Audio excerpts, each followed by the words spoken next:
So as a user of RICOH Spaces, how can we set up our meetings so that we make sure that we include a service request? If I go into a meeting room here, and this is scheduled for a few days ahead, I can open it up. Let's schedule a meeting that covers over lunchtime. So 11 o'clock until, let's say, 3 o'clock. Got my times there. I'll hit that, and that will open up our events box. So let's add in our customer meeting. Our date and our times are already configured into this. Because we've added our room in here, we can see that we've got this bell icon which will say add catering or request equipment. So if I go into add catering here, we've got several things that we can add in. So let's add in some ramen noodles, let's add in a couple burgers, and let's add in a few bottles of water to make sure that everybody is catered for. We'll hit next. We get a summary here of all of our items and how much it's going to cost.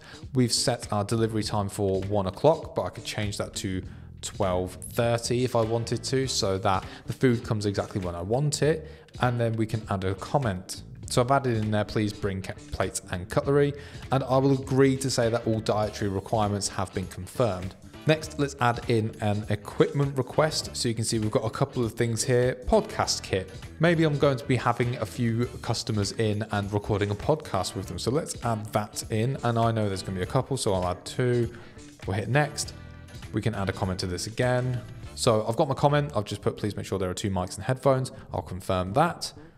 And then we have our catering request. We've got our equipment request. So with all of that, I'll create the event. Our event is created, the time has now been booked out for us, and I'll close that. And it really is as simple as that. Now that request isn't going to be approved automatically. It will go into an approval process, which can be done by the facilities admin. So as a user of RICOH Spaces, that's a really quick and easy demonstration for adding services into your meeting events.